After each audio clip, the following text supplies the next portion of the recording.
ಎಲ್ಲಾ ಗೃಹಲಕ್ಷ್ಮಿಯರಿಗೂ ಕೂಡ 6,000 ರೂಪಾಯಿವರೆಗೂ ಹಣ ಜಮೆ ಆಗಿದೆ. ಹೌದು, ನೀವು ಕೂಡ ಗೃಹಲಕ್ಷ್ಮಿ ಫಲಾನುಭವಿಗಳಾಗಿದ್ರೆ ಈ ವಿಡಿಯೋನ ಪೂರ್ತಿಯಾಗಿ ನೋಡಿ. ಮತ್ತೆ ನಿಮಗೆ ಹಣ ಇನ್ನೂ ಕೂಡ ಬಂದಿಲ್ಲ ಅಂದ್ರೆ ಏನ್ ಮಾಡಬೇಕು, ಮತ್ತೆ ಗೃಹಲಕ್ಷ್ಮಿಯರಿಗೆ ಸರ್ಕಾರದಿಂದ ಬಂದಿರೋ ಹೊಸ ನಿಯಮಗಳು, ಹೊಸ ಗುಡ್ ನ್ಯೂಸ್ ಗಳೇನು, ಅದರ ಜೊತೆಗೆ ಮತ್ತೊಂದು ಭರ್ಜರಿ ಸಿಹಿ ಸುದ್ದಿ. ಈ ಬಾರಿ ನಿಮಗೆ 1-2 ತಿಂಗಳದ್ದು ಪಡಿತರ ಕೊಡಲ್ಲ, 3 ತಿಂಗಳದ್ದು ಪಡಿತರ ಒಟ್ಟಿಗೆ ವಿತರಣೆ ಮಾಡಲಾಗುತ್ತಂತೆ. ನ್ಯಾಯಬೆಲೆ ಅಂಗಡಿಗಳಲ್ಲಿ 3 ತಿಂಗಳದ್ದು ಪಡಿತರ ಒಮ್ಮೆ ಬಾರಿ ವಿತರಣೆ ಮಾಡಲು ಕೇಂದ್ರ ಸರ್ಕಾರ ಗ್ರೀನ್ ಸಿಗ್ನಲ್ ಕೊಟ್ಟಿದೆ ಅಂತ ವೀಕ್ಷಕರೇ. ಇದರ ಹಿಂದೆ ಇರೋ ಕಾರಣ ಏನು? ಹೀಗಾಗಿ ನೀವು ಕೂಡ ಪಡಿತರ ಚೀಟಿ ಹೊಂದಿದ್ರೆ ಏನು ನೀವು ಡೀಟೇಲ್ಸ್ ಅನ್ನ ತಗೋಬೇಕು. ಇವತ್ತು ಈ ಒಂದು ವಿಡಿಯೋದಲ್ಲಿ ಎಲ್ಲ ಒಂದು ಡೀಟೇಲ್ ಆಗಿ ನೋಡ್ತಾ ಹೋಗೋಣ. ಇನ್ನು ಅಮೆರಿಕ ಅಧ್ಯಕ್ಷ ಡೊನಾಲ್ಡ್ ಟ್ರಂಪ್ ಮತ್ತೆ ಈಗ ಇರಾನ್ ದೇಶದ ಮೇಲೆ ಭೀಕರ ದಾಳಿ ಮಾಡಲು ಪ್ಲಾನ್ ಮಾಡ್ತಾ ಇದ್ದಾರೆ. ಹೌದು ವೀಕ್ಷಕರೇ, ಹೋರ್ಮಸ್ ಜಲಸಂಧಿ ಓಪನ್ ಮಾಡಬೇಕು, 48 ಗಂಟೆಗಳ ಸಮಯ ಕೊಟ್ಟಿದ್ದಾರೆ. 48 ಗಂಟೆ ಒಳಗೆ ಓಪನ್ ಆಗಲಿಲ್ಲ ಅಂದ್ರೆ ಇರಾನ್ ದೇಶದಲ್ಲಿ ಭಾರಿ ಒಂದು ದಾಳಿ ಮಾಡಲಿದ್ದಾರಂತೆ. ಇದರ ಬೆನ್ನಲ್ಲೇ ನಮ್ಮ ಭಾರತದಲ್ಲಿ ಈಗಾಗಲೇ ಗ್ಯಾಸ್ ಸಿಲಿಂಡರ್ ಸಮಸ್ಯೆ ಕಾಡ್ತಾ ಇದೆ. ಇನ್ನೊಂದು ಕಡೆಗೆ ಒಂದು ಗುಡ್ ನ್ಯೂಸ್ ಕೂಡ ಬಂದಿದೆ. ಇನ್ನು ಲಾಕ್ ಡೌನ್ ಸಮಯದಲ್ಲಿ ಶಿಫಾರಸು ಬರ್ತಾ ಇತ್ತಲ್ಲ, ಆ ತರ ಶಿಫಾರಸು IEA ಅಂದ್ರೆ ಇಂಟರ್ನ್ಯಾಷನಲ್ ಎನರ್ಜಿ ಏಜೆನ್ಸಿ ಈಗಾಗಲೇ ಭಾರತಕ್ಕೆ ಶಿಫಾರಸು ಮಾಡಿದೆ. ಹೌದು, ಗ್ಯಾಸ್ ಆಗಿರಬಹುದು, ಪೆಟ್ರೋಲ್, ಡೀಸೆಲ್ ನಿಯಮಿತವಾಗಿ ಬಳಸಬೇಕು, ವರ್ಕ್ ಫ್ರಮ್ ಹೋಮ್ ಕೊಡಬೇಕು, ಜನರು ಆದಷ್ಟು ಸಾರಿಗೆ ವ್ಯವಸ್ಥೆಯನ್ನ ಅವಲಂಬಿಸಬೇಕು ಅಂತಾನು ಕೂಡ ಹೇಳಲಾಗ್ತಾ ಇದೆ ಅಂತೆ. ಇನ್ನು ಬಂಗಾರ ಮತ್ತು ಬೆಳ್ಳಿ ಬೆಲೆ ದಿಢೀರ್ ಅಂತ ಕುಸಿತವಾಗಿದೆ ವೀಕ್ಷಕರೇ. ಇದರ ಹಿಂದೆ ಇರೋ ಕಾರಣ ಕೇಳಿದ್ರೆ ನೀವು ಅಚ್ಚರಿ ಆಗ್ತೀರಾ. ಎದಕ್ಕಂದ್ರೆ ಬಂಗಾರ ಬೆಳ್ಳಿ ಬರೋಬ್ಬರಿ ಇಲ್ಲಿ ಹೇಳೋದಾದ್ರೆ ವೀಕ್ಷಕರೇ, ಬೆಳ್ಳಿ 1 ಲಕ್ಷ ರೂಪಾಯಿಯಷ್ಟು ಇಳಿಕೆ ಆಗಿದೆ. ಇನ್ನು ಬಂಗಾರ ಕೂಡ 20,000 ರೂಪಾಯಿಯಷ್ಟು ಇಲ್ಲಿ ಇಳಿಕೆ ಕಂಡಿರುವಂತದ್ದು. ಹಾಗಾದ್ರೆ ಇವತ್ತಿನ ಬಂಗಾರ ಮತ್ತು ಬೆಳ್ಳಿ ಬೆಲೆ ಏನು, ಈಗ ಖರೀದಿ ಮಾಡಬೇಕಾ ಬೇಡವಾ, ಅದನ್ನು ಕೂಡ ನೋಡ್ತಾ ಹೋಗೋಣ. ಕರ್ನಾಟಕದ 12 ಜಿಲ್ಲೆಗಳಿಗೆ ಮತ್ತೆ ಮುಂದಿನ 1 ವಾರಗಳ ಕಾಲ ಭಾರಿ ಮಳೆ ಬೀಳಲಿದೆ. ಯಾವೆಲ್ಲ ಜಿಲ್ಲೆಗಳಿಗೆ ಮಳೆ ಅಲರ್ಟ್ ಕೊಡಲಾಗಿದೆ, ನಿಮ್ಮ ಊರಲ್ಲೂ ಕೂಡ ಮಳೆ ಬರ್ತಾ ಇದ್ರೆ ನಿಮ್ಮ ಊರಿನ ಹೆಸರನ್ನ ಕಮೆಂಟ್ ಮಾಡಿ. ವೀಕ್ಷಕರೇ, ನೀವು ಕೂಡ ಗೃಹಲಕ್ಷ್ಮಿ ಫಲಾನುಭವಿಗಳು, ರೇಷನ್ ಕಾರ್ಡ್ ಫಲಾನುಭವಿಗಳಾಗಿದ್ರೆ ಬೇಗನೆ ವಿಡಿಯೋಗೆ ಲೈಕ್ ಮಾಡಿ. ನಿಮಗೆಲ್ಲರಿಗೂ ಕೂಡ ಭರ್ಜರಿ ಸಿಹಿ ಸುದ್ದಿ ಬಂದಿದೆ. ಇನ್ನು ವೀಕ್ಷಕರೇ, ನಿಮಗೂ ಕೂಡ ಗೃಹಲಕ್ಷ್ಮಿ ಯೋಜನೆಯ 27ನೇ ಕಂತು ಹಣ ಜಮೆ ಆಗಿದೆಯಾ, ಎಸ್ ಆರ್ ನೋ ಅಂತ ಬೇಗನೆ ಕಮೆಂಟ್ ಮಾಡಿ. ಹಾಗೆ ವೀಕ್ಷಕರೇ, ನೀವು ಕೂಡ BPL ಕಾರ್ಡ್ ಹೊಂದಿದ್ರೆ BPL ಅಂತ ಕಮೆಂಟ್ ಮಾಡಿ. ನಮ್ಮ ಚಾನೆಲ್ಗೆ ಸಬ್ಸ್ಕ್ರೈಬ್ ಕೂಡ ಮಾಡಿ, ಪಕ್ಕದಲ್ಲಿ ಕಾಣುವ ಬೆಲ್ ಐಕಾನ್ ಕೂಡ ಒತ್ತಿ. ಸದ್ಯಕ್ಕೆ ವೀಕ್ಷಕರೇ, ಎಲ್ಲಾ ಗೃಹಲಕ್ಷ್ಮಿಯರಿಗೂ ಕೂಡ 27ನೇ ಕಂತು ಹಣ ಜಮೆ ಆಗಿದೆ. ಈಗ 28ನೇ ಕಂತು ಹಣ ಕೂಡ ಬಿಡುಗಡೆ ಆಗುತ್ತೆ ಅಂತ ಹೇಳಲಾಗ್ತಾ ಇದೆ ವೀಕ್ಷಕರೇ. ಏಪ್ರಿಲ್ ತಿಂಗಳ ಮೊದಲ ವಾರದಲ್ಲಿ ಗೃಹಲಕ್ಷ್ಮಿ ಯೋಜನೆಯ 28ನೇ ಕಂತು ಹಣ ಸರ್ಕಾರದಿಂದ ರಿಲೀಸ್ ಆಗಲಿದೆ. ಈಗಾಗಲೇ ಬಜೆಟ್ ನಲ್ಲಿ 28,608 ಕೋಟಿ ರೂಪಾಯಿ ಹಣವನ್ನ ಗೃಹಲಕ್ಷ್ಮಿ ಯೋಜನೆಗೆ ಮೀಸಲಿಡಲಾಗಿದೆ. ಈ ಒಂದು ಹಣ ಪ್ರತಿ ತಿಂಗಳು ಕೂಡ ಗೃಹಲಕ್ಷ್ಮಿಯರಿಗೆ 2,000 ರೂಪಾಯಿ ಬರಬೇಕಂದ್ರೆ ಸರ್ಕಾರ ಈ ಬಾರಿ ಹೆಚ್ಚುವರಿ ಗೃಹಲಕ್ಷ್ಮಿ ಯೋಜನೆಗೆ ಸಿಂಹಪಾಲು ವಿತರಣೆ ಕೊಟ್ಟಿದೆ ವೀಕ್ಷಕರೇ. ಈಗ ಬಾಕಿ ಕಂತು ಯಾವಾಗ ಬಿಡುಗಡೆ ಮಾಡ್ತೀರಾ ಅಂತ ಮಹೇಶ್ ತೆಂಗಿನಕಾಯಿ ಅವರು ಈಗಾಗಲೇ ಪ್ರಶ್ನೆಯನ್ನ ಮಾಡ್ತಾ ಇದ್ದಾರೆ. ಈಗಾಗಲೇ ಸರ್ಕಾರ ಹಣ ಹಾಕ್ತಾ ಇದೆ, ಜಮೆ ಆಗ್ತಾ ಇದೆ, ಆದ್ರೆ ಹಿಂದುಳಿದ ಕಂತುಗಳನ್ನ ಯಾವಾಗ ಹಾಕ್ತೀರಾ ಅಂತ ಒಂದು ಪ್ರಶ್ನೆ ಇಲ್ಲಿ ಬರ್ತಾ ಇದೆ ವೀಕ್ಷಕರೇ. ಇಲ್ಲಿ ಗೃಹಲಕ್ಷ್ಮಿಯರಿಗೆ ಮೊನ್ನೆ 4,000 ರೂಪಾಯಿ ಜಮೆ ಆಗಿದೆ. ಹೌದು, ಫೆಬ್ರವರಿ ತಿಂಗಳಲ್ಲಿ ಹೋದ ವರ್ಷದ ಫೆಬ್ರವರಿ ಮತ್ತು ಮಾರ್ಚ್ ತಿಂಗಳದ್ದು ಹಣ ಸರ್ಕಾರ ಹಾಕಿರ್ಲಿಲ್ಲ. ಆ ಒಂದು ಹಣವನ್ನ ಬಿಡುಗಡೆ ಮಾಡ್ತಾ ಇದ್ದೇವೆ ಅಂತ ಬಿಡುಗಡೆ ಮಾಡಿದ್ದಾರೆ. ಹಣ 4,000 ರೂಪಾಯಿ ಫೆಬ್ರವರಿ ತಿಂಗಳಲ್ಲಿ ಜಮೆ ಕೂಡ ಆಗಿದೆ. ಅದೇ ತರ ಮಾರ್ಚ್ ತಿಂಗಳಲ್ಲೂ ಕೂಡ 27ನೇ ಕಂತು ಹಣ ನಿಮಗೆ ಬಂದಿರಬೇಕು. ಒಮ್ಮೆ ಬಾರಿ ನೀವು ಅಕೌಂಟ್ ಚೆಕ್ ಮಾಡಿಕೊಳ್ಳಿ. ಈಗಾಗಲೇ ಪ್ರತಿಯೊಂದು ಗೃಹಲಕ್ಷ್ಮಿ ಅಕೌಂಟ್ಗೂ ಕೂಡ DBT ಮೂಲಕ 27ನೇ ಕಂತು ಹಣ 2,000 ರೂಪಾಯಿ ಜಮೆ ಆಗಿದೆ. ಈಗ 28ನೇ ಕಂತು ಹಣ ಅಂತಾನೂ ಕೂಡ ಹೇಳಲಾಗ್ತಾ ಇದೆ. ಹಾಗಾದ್ರೆ ಈ ಒಂದು 28ನೇ ಕಂತು ಹಣ ಯಾವ ತಿಂಗಳದ್ದು? ಇದು ಡಿಸೆಂಬರ್ದ ಅಥವಾ ಜನವರಿ ತಿಂಗಳದ್ದ ಅಥವಾ ಫೆಬ್ರವರಿ ತಿಂಗಳದ್ದ? ಈ ಒಂದು ತಿಂಗಳದ್ದು ಹೆಸರು ಸರ್ಕಾರದಿಂದ ಅಧಿಕೃತವಾಗಿ ಪ್ರಕಟಣೆ ಆಗಿಲ್ಲ. ಇಲ್ಲೇ ಒಂದು ನಮಗೂ ಕೂಡ ಕನ್ಫ್ಯೂಷನ್ ಬೀಳ್ತಾ ಇರುವಂತದ್ದು ವೀಕ್ಷಕರೇ. ಇಲ್ಲಿ ನಮ್ಮ ಕರ್ನಾಟಕ ಸರ್ಕಾರದಿಂದ, ಕಾಂಗ್ರೆಸ್ ಸರ್ಕಾರದಿಂದ ಗೃಹಲಕ್ಷ್ಮಿ ಯೋಜನೆ ಬಗ್ಗೆ ಒಂದು ಅಧಿಕೃತ ಅಪ್ಡೇಟ್ ಇನ್ನೂ ಕೂಡ ಬರೋದು ಬಾಕಿ ಇದೆ ವೀಕ್ಷಕರೇ. ಈಗ ನಿಮಗೆಲ್ಲ ಗೊತ್ತಿರೋ ಹಾಗೆ ಗೃಹಲಕ್ಷ್ಮಿ ಯೋಜನೆ ಹಣ ಅಂತೂ ಇನ್ನು ಮುಂದೆ ಪ್ರತಿ ತಿಂಗಳು 2,000 ರೂಪಾಯಿ ನಿಮಗೆ ಬಂದೇ ಬರುತ್ತೆ, ಏನು ಕೂಡ ತೊಂದರೆ ಇಲ್ಲ. ಬಾಕಿ ಕಂತು ಕೂಡ ಹಂತ ಹಂತವಾಗಿ ಬಿಡುಗಡೆ ಮಾಡ್ತೀವಿ ಅಂತ ಸಚಿವೆ ಲಕ್ಷ್ಮೀ ಹೆಬ್ಬಾಳ್ಕರ್ ಮೇಡಮ್ ಅವರು ಒಂದು ಭರವಸೆಯನ್ನು ಕೂಡ ಇಲ್ಲಿ ಕೊಟ್ಟಿರುವಂತದ್ದು. ಸೊ ವೀಕ್ಷಕರೇ, ನೀವು ಕೂಡ ಒಮ್ಮೆ ಬಾರಿ ನಿಮ್ಮ ಬ್ಯಾಂಕ್ ಅಕೌಂಟ್ ಚೆಕ್ ಮಾಡಿಕೊಳ್ಳಿ. ನಿಮಗೂ ಕೂಡ ಫೆಬ್ರವರಿ ಮತ್ತು ಮಾರ್ಚ್ ಈ 2 ತಿಂಗಳಲ್ಲಿ 6,000 ರೂಪಾಯಿ ಜಮೆ ಆಗಿದೆಯಾ, 4,000 ರೂಪಾಯಿ ಜಮೆ ಆಗಿದೆಯಾ ಅಂತ ಚೆಕ್ ಮಾಡಿಕೊಳ್ಳಿ. ಇನ್ನು ವೀಕ್ಷಕರೇ, 28ನೇ ಕಂತು ಹಣ ಏಪ್ರಿಲ್ ತಿಂಗಳಲ್ಲಿ ಬಿಡುಗಡೆ ಆಗಲಿದೆ ಅಂತಾನೂ ಕೂಡ ಹೇಳಲಾಗ್ತಾ ಇದೆ. ಇನ್ನು ರೇಷನ್ ಕಾರ್ಡ್ ಅಲ್ಲಿ ನೀವು ಗೃಹಲಕ್ಷ್ಮಿಯರು ಯಜಮಾನಿ ಸ್ಥಾನ ಹೊಂದಿರಬೇಕು ಅಂತಾನೂ ಕೂಡ ಹೇಳಲಾಗಿದೆ ವೀಕ್ಷಕರೇ. ಇದು ಕೂಡ ನಿಮಗೆ ಗೊತ್ತಿರಲಿ. ಇನ್ನು ಕೇಂದ್ರ ಸರ್ಕಾರದಿಂದ ಎಲ್ಲರಿಗೂ ಕೂಡ ಒಂದು ಸಿಹಿ ಸುದ್ದಿ ಅಂತ ಹೇಳ್ಬಹುದು.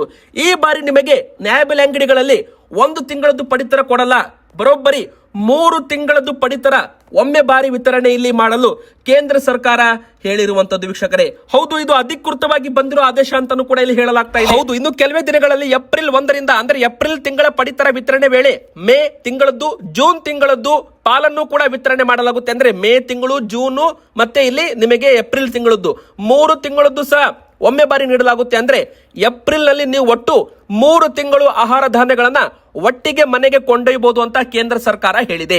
ಅಂತ್ಯೋದಯ ಕಾರ್ಡ್ ಇರಲಿ, PHH ಅಂದ್ರೆ ಆದ್ಯತಾ ಪಡಿತರ ಚೀಟಿ ಇರಲಿ, BPL ಕಾರ್ಡ್ ಇರಲಿ, ಎಲ್ಲಾ ಕುಟುಂಬಗಳಿಗೂ ಕೂಡ ಇದರ ಲಾಭ ಸಿಗಲಿದೆ ಅಂತ ಕೇಂದ್ರ ಸರ್ಕಾರ ಹೇಳಿದೆ. ಪ್ರಧಾನಮಂತ್ರಿ ಗರೀಬ್ ಕಲ್ಯಾಣ್ ಅನ್ನ ಯೋಜನೆ ಅಡಿಯಲ್ಲಿ ಉಚಿತ ಪಡಿತರ ಪಡೆಯುವವರಿಗೆ ಇದು ಅನ್ವಯವಾಗಲಿದೆ ಅಂತಾನೂ ಕೂಡ ಹೇಳಲಾಗಿದೆ. ಏಪ್ರಿಲ್, ಮೇ ಹಾಗೂ ಜೂನ್ 3 ತಿಂಗಳದ್ದು ಕೂಡ ಸಾಲು ಸಾಲು ಹಬ್ಬಗಳು ಬರೋದ್ರಿಂದ ಬಡ ಕುಟುಂಬಗಳಿಗೆ ಧಾನ್ಯದ ಕೊರತೆಗಳು ಆಗಬಾರದು ಎಂಬ ಉದ್ದೇಶದಿಂದ ಈ ನಿರ್ಧಾರ ತೆಗೆದುಕೊಳ್ಳಲಾಗಿದೆ ಅಂತ ಕೇಂದ್ರ ಸರ್ಕಾರ ಹೇಳಿದೆ. ಏಪ್ರಿಲ್ ನಂತರ ಬಿಸಿಲಿನ ಪ್ರಮಾಣ ಕೂಡ ಜಾಸ್ತಿ ಆಗುತ್ತೆ. ಜನರು ಪದೇ ಪದೇ ರೇಷನ್ ಅಂಗಡಿಗಳ ಮುಂದೆ ಸಾಲು ಸಾಲು ಕ್ಯೂ ನಿಲ್ಲುವುದು ಕೂಡ ತಪ್ಪಿಸಲು ಕ್ರಮ ತೆಗೆದುಕೊಳ್ಳಲಾಗ್ತಾ ಇದೆ. ಮಾರುಕಟ್ಟೆಯಲ್ಲಿ ಆಹಾರ ಪದಾರ್ಥಗಳ ಬೆಲೆ ಏರಿಕೆ ಆಗುತ್ತಿರುವ ಬೆನ್ನಲ್ಲೇ ಬಡವರು ಮುಂಚಿತವಾಗಿಯೇ ಧಾನ್ಯಗಳನ್ನ ಸಂಗ್ರಹ ಮಾಡಿಕೊಳ್ಳಲು ಇದು ಸಹಕಾರಿಯಾಗಲಿದೆ ಅಂತಾನೂ ಕೂಡ ಹೇಳಲಾಗಿದೆ. ಫಲಾನುಭವಿಗಳು ಪಡಿತರ ಪಡೆಯಲು ಎಂದಿನಂತೆ ತಮ್ಮ ಆಧಾರ್ ಕಾರ್ಡ್ ಮತ್ತು ಬಯೋಮೆಟ್ರಿಕ್ ನೀಡುವುದು ಕಡ್ಡಾಯವಾಗಿದೆ. ನಿಮ್ಮ ಸಮೀಪದ ನ್ಯಾಯಬೆಲೆ ಅಂಗಡಿಗಳಲ್ಲಿ ಈ ಸೌಲಭ್ಯ ಲಭ್ಯವಿರಲಿದ್ದು ಏಪ್ರಿಲ್ ಮೊದಲ ವಾರದಿಂದಲೇ ವಿತರಣೆ ಆರಂಭವಾಗುವ ಸಾಧ್ಯತೆ ಇದೆ ಅಂತಾನೂ ಕೂಡ ಇಲ್ಲಿ ಹೇಳಲಾಗಿದೆ ವೀಕ್ಷಕರೇ. ಇನ್ನು ಏಪ್ರಿಲ್ ತಿಂಗಳಿನಿಂದಲೇ ಕರ್ನಾಟಕದ ಜನರಿಗೆ ಕೇಂದ್ರ ಸರ್ಕಾರದ ಅನ್ನಭಾಗ್ಯ ಯೋಜನೆ ಬೇರೆ, ನಮ್ಮ ಕರ್ನಾಟಕ ಸರ್ಕಾರದ ಇಂದಿರಾ ಕಿಟ್ ಯೋಜನೆ ಕೂಡ ಜಾರಿಗೆ ಬರ್ತಾ ಇದೆ. ಅಂದ್ರೆ ಇಲ್ಲಿ ನಿಮಗೆ ಏಪ್ರಿಲ್ ತಿಂಗಳಲ್ಲಿ ಬಂಪರ್ ಅಂತಾನೆ ಹೇಳ್ಬೋದು. 3 ತಿಂಗಳದ್ದು ಪಡಿತರ ಕೇಂದ್ರ ಸರ್ಕಾರದಿಂದ ಬೇರೆ ಸಿಗ್ತಾ ಇದೆ. ಅದೇ ನಮ್ಮ ರಾಜ್ಯ ಸರ್ಕಾರದಿಂದ ನಿಮಗೆ ಅಡುಗೆ ಎಣ್ಣೆ, ಉಪ್ಪು, ತೊಗರಿಬೇಳೆ, ಸಕ್ಕರೆ ಒಳಗೊಂಡ ಕಿಟ್ ಕೂಡ ವಿತರಣೆ ಮಾಡಲಾಗ್ತಾ ಇದೆ. ವೀಕ್ಷಕರೇ, ನಿಮ್ಮ ಹತ್ರ ಯಾವ ಕಾರ್ಡ್ ಇದೆ ಬೇಗನೆ ಕಮೆಂಟ್ ಮಾಡಿ. ಈಗ ಬನ್ನಿ ಮತ್ತೊಂದು ದೊಡ್ಡ ಬ್ರೇಕಿಂಗ್ ನ್ಯೂಸ್ ಏನಂತ ನೋಡೋಣ. ಬಂಗಾರದ ಬೆಲೆ ಬಗ್ಗೆ. ಹೌದು ವೀಕ್ಷಕರೇ, ಬಂಗಾರದ ಬೆಲೆ ದಿಢೀರಂತ ಭಾರಿ ಒಂದು ಇಳಿಕೆ ಆಗಿದೆ. ಮುಂದಿನ ಬರೋ ದಿನಗಳಲ್ಲಿ ಮತ್ತಷ್ಟು ಇಳಿಕೆ ಆಗುತ್ತೆ ಅಂತ ಹೇಳಲಾಗ್ತಾ ಇದೆ. ಹೌದು ವೀಕ್ಷಕರೇ, ಬರೋಬ್ಬರಿ 10% ಬಂಗಾರದ ಬೆಲೆ ಡೌನ್ ಇದೆ, ಅಂದ್ರೆ ಇಳಿಕೆ ಆಗಿದೆ ಅಂತ ಹೇಳ್ಬೋದು. ಮೊನ್ನೆ 1,70,000 ರೂಪಾಯಿ ಅಂದ್ರೆ ಹೋದ ವಾರ 10 ಗ್ರಾಂ ಬಂಗಾರದ ಬೆಲೆ 1,70,000 ರೂಪಾಯಿ ಇತ್ತು. ಇವತ್ತು 1,45,970 ರೂಪಾಯಿ. ಒಂದೇ ದಿನ 2,900 ರೂಪಾಯಿ, 3,000 ರೂಪಾಯಿ ಹತ್ತತ್ರ ಇಳಿಕೆ ಆಗಿದೆ ಬಂಗಾರದ ಬೆಲೆ. 10 ಗ್ರಾಂ ಮೇಲೆ 24 ಕ್ಯಾರೆಟ್ ಚಿನ್ನದ ಬೆಲೆ ಬರೋಬ್ಬರಿ 3,000 ರೂಪಾಯಿ ಇಳಿಕೆ ಆಗಿದೆ. ಮೊನ್ನೆ 7,000 ರೂಪಾಯಿ ಇಳಿಕೆ ಆಗಿತ್ತು. 2 ದಿನದಲ್ಲಿ 10,000 ರೂಪಾಯಿ ಇಳಿಕೆ ಆಗಿದೆ. ಒಂದು ವಾರದಲ್ಲಿ 23-24,000 ರೂಪಾಯಿ ಬಂಗಾರದ ಬೆಲೆ ಇಳಿಕೆ ಆಗಿದೆ ಅಂತಾನು ಕೂಡ ಇಲ್ಲಿ ಹೇಳ್ಬೋದು ವೀಕ್ಷಕರೇ. ಹಾಗಾದ್ರೆ ಇವತ್ತಿನ ಬಂಗಾರದ ಬೆಲೆ ಇಳಿಕೆ ಆಗೋದ್ರ ಮೂಲಕ 10 ಗ್ರಾಮ್ಗೆ 1,45,970 ರೂಪಾಯಿ. ಇದರ ಮೇಲೆ 3% GST ಹಾಗೂ ಮೇಕಿಂಗ್ ಚಾರ್ಜಸ್ ಇದ್ರೆ ಎಕ್ಸ್ಟ್ರಾ ಇರುತ್ತೆ. ಇನ್ನು ಬೆಳ್ಳಿ ಬೆಲೆ ಕೂಡ ಒಂದು ವಾರದಲ್ಲಿ ಬರೋಬ್ಬರಿ 80,000-90,000 ರೂಪಾಯಿ ಅಷ್ಟು ಇಳಿಕೆ ಕಂಡಿರುವಂತದ್ದು ವೀಕ್ಷಕರೇ. ಮಲ್ಟಿ ಕಮೋಡಿಟಿ ಎಕ್ಸ್ಚೇಂಜ್ ಅಲ್ಲಿ ಬೆಳ್ಳಿ 2,30,000 ರೂಪಾಯಿ ಆಸುಪಾಸಿನಲ್ಲಿ ಬಂದು ಟ್ರೇಡ್ ಆಗ್ತಾ ಇದೆ. ಒಂದು ಕಡೆಗೆ ಬೆಳ್ಳಿ ಬೆಲೆ ಮತ್ತೆ 10,000 ರೂಪಾಯಿ ಇಳಿಕೆ ಆಗೋದ್ರ ಮೂಲಕ 2,55,000 ರೂಪಾಯಿದದ್ದು 1 kgಗೆ ಈಗ 2,45,000 ರೂಪಾಯಿ ಆಗಿರುವಂತದ್ದು ವೀಕ್ಷಕರೇ. ಆದ್ರೆ ಒಂದು ವಾರದ ಲೆಕ್ಕಾಚಾರ ನಾವು ನೋಡೋದಾದ್ರೆ ಹೋದ ವಾರ ಬೆಳ್ಳಿ 2,90,000 3,10,000 ರೂಪಾಯಿವರೆಗೂ ಹೋಗಿತ್ತು. ಯಾರೆಲ್ಲ 3,10,000 ರೂಪಾಯಿಗೆ ಬೆಳ್ಳಿ ಖರೀದಿ ಮಾಡಿದ್ರು ನೋಡಿ, ಇವತ್ತು ಅವರು ಪೇಚಾಡೋ ಪರಿಸ್ಥಿತಿ ಅಂತಾನೆ ಹೇಳ್ಬೋದು. ಯಾಕಂದ್ರೆ ಇವತ್ತು 2,45,000 ರೂಪಾಯಿ ಬಂದಿದೆ. ಹತ್ತತ್ರ 80,000 ರೂಪಾಯಿ ಅಷ್ಟು ಇಳಿಕೆ ಇಲ್ಲಿ ಕಂಡಿದೆ ಬೆಳ್ಳಿ ಬೆಲೆ.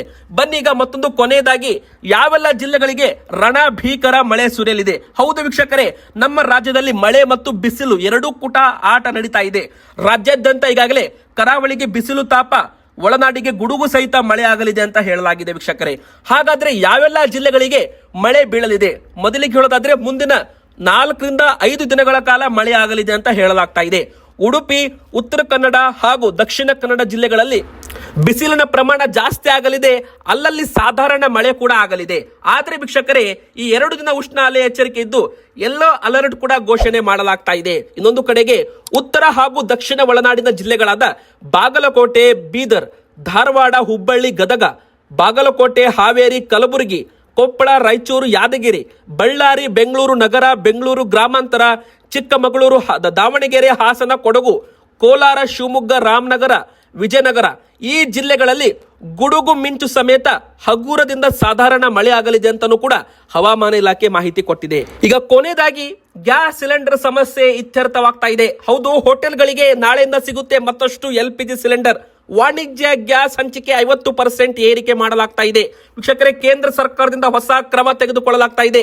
ವಾಣಿಜ್ಯ ಗ್ಯಾಸ್ ಸಿಲಿಂಡರ್ ಬಿಕ್ಕಟ್ಟು ಇತ್ಯರ್ಥಕ್ಕೆ ಕೇಂದ್ರ ಸರ್ಕಾರ ಕೊನೆಗೂ ಕ್ರಮ ತೆಗೆದುಕೊಂಡಿದೆ. ಹೋಟೆಲ್ಗಳಿಗೆ ಬಂಪರ್ ಸುದ್ದಿ ಅಂತ ಹೇಳ್ಬೋದು.